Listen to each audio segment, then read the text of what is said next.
Telugu audio Bible ఆదికాండము 43వ అధ్యాయము.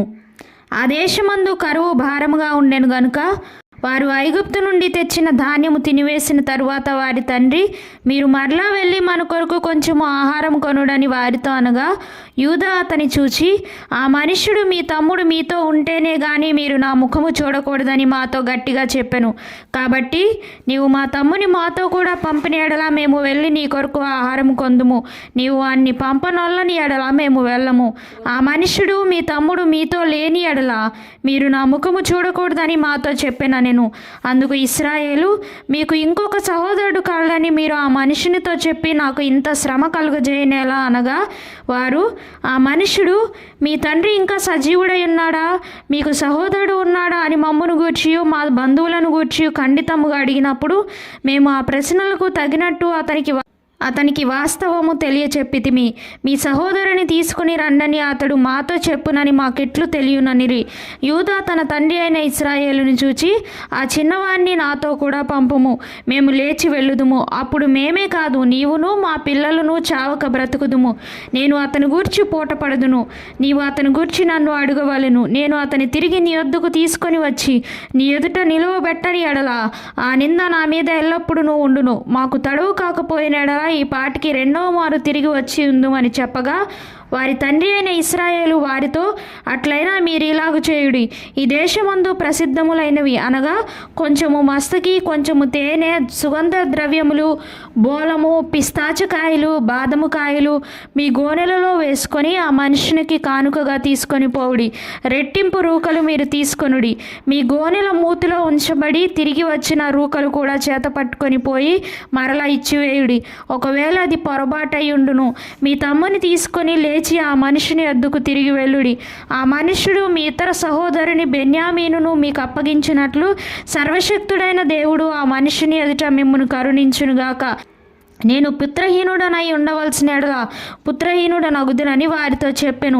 ఆ మనుషులు ఆ కానుకను తీసుకొని చేతులలో రెట్టింపు రూకలను తమ వెంట బెన్యామీనును తీసుకొని లేచి ఐగుప్తునకు వెళ్ళి యోసేపు ఎదుట నిలిచిరి. యోసేపు వారితోనున్న బెన్యామీనును చూచి తన గృహ నిర్వాహకునితో, ఈ మనుషులను ఇంటికి తీసుకొని పోయి ఒక వేటను కోసి వంట సిద్ధము చేయించుము. మధ్యాహ్నమందు ఈ మనుషులు నాతో భోజనము చేయుదురని చెప్పెను. యోసేపు చెప్పినట్లు అతడు చేసి ఆ మనుషులను యోసేపు ఇంటికి తీసుకొని పోయెను. ఆ మనుషులు యోసేపు ఇంటికి రప్పింపబడినందున వారు భయపడి, మొదట మన గోనెల్లో తిరిగి పెట్టబడిన రూకల నిమిత్తము అతడు మన మీదికి అకస్మాత్తుగా వచ్చి మీద పడి మనలను దాసులుగా చెరపట్టి మన గాడిదలను తీసుకొనుటకు లోపలికి తెప్పించెననుకొనిరి. వారు యోసేపు గృహ నిర్వాహకుని యొద్దకు వచ్చి ఇంటి ద్వారమున అతనితో మాట్లాడి, అయ్యా, ఒక మనవి. మొదట మేము ఆహారం కొనుటకే వచ్చితిమి. అయితే మేము దిగిన చోటికి వచ్చి మా గోనెలను విప్పినప్పుడు ఇదిగో మా రూకల తూనికకు సరిగా ఎవరి రూకలు వారి గోనె మూతిలో నుండెను. అవి చేత పట్టుకొని వచ్చితిమి. ఆహారం కొనుటకు మరి రూకలను తీసుకొని వచ్చితిమి. మా రూకలను మా గోనెలలో నెవరు వేసిరో మాకు తెలియదని చెప్పిరి. అందుకతడు, మీకు క్షేమమగునుగాక, భయపడకుడి. మీ పితరుల దేవుడైన మీ దేవుడు మీకు మీ గోనెలలో ధనమిచ్చెను. మీ రూకలు నాకు ముట్టినవని చెప్పి షిమ్యోనును వారి యొద్దకు తీసుకొని వచ్చెను. ఆ మనుష్యుడు వారిని యోసేపు ఇంటికి తీసుకొని వచ్చి వారికి నీళ్ళియగా వారు కాళ్ళు కడుగుకొనిరి. మరియు అతడు వారి గాడిదలకు మేత వేయించెను. అక్కడ తాము భోజనము చేయవలెనని వినిరి గనుక మధ్యాహ్నమందు యోసేపు వచ్చు వేళకు తమ కానుకను సిద్ధము చేసిరి.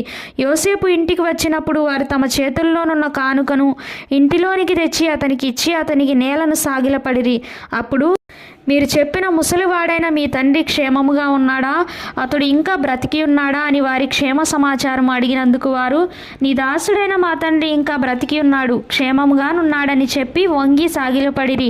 అప్పుడు అతడు కన్నులెత్తి తన తల్లి కుమారుడును తన తమ్ముడైన బెన్యామీనును చూచి, మీరు నాతో చెప్పిన మీ తమ్ముడు ఇతడేనా అని అడిగి, నా కుమారుడా, దేవుడు నిన్ను కరుణించునుగాక అనెను.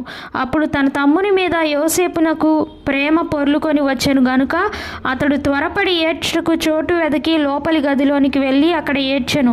అప్పుడు అతడు ముఖము కడుక్కొని వెలుపలికి వచ్చి తను తాను అణచుకొని భోజనము వడ్డించుడని చెప్పెను.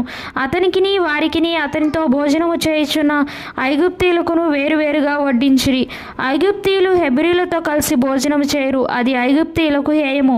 జ్యేష్ఠుడు మొదలుకొని కనిష్ఠుని వరకు వారు అతని ఎదుట తమ తమ ఈడు చొప్పున కూర్చుండిరి గనుక ఆ మనుషులు ఒకని వైపు ఒకడు చూచి ఆశ్చర్యపడిరి.